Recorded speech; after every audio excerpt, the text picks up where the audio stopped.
بسم الله الرحمن الرحيم.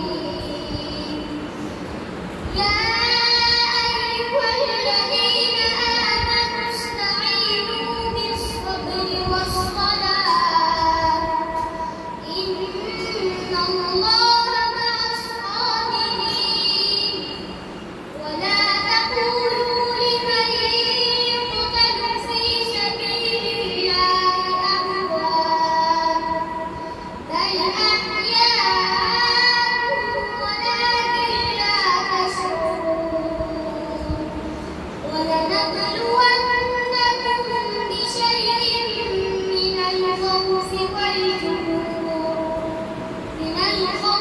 والجوع ونقص من الأموال والأنفس والثمرات وبشر الصابرين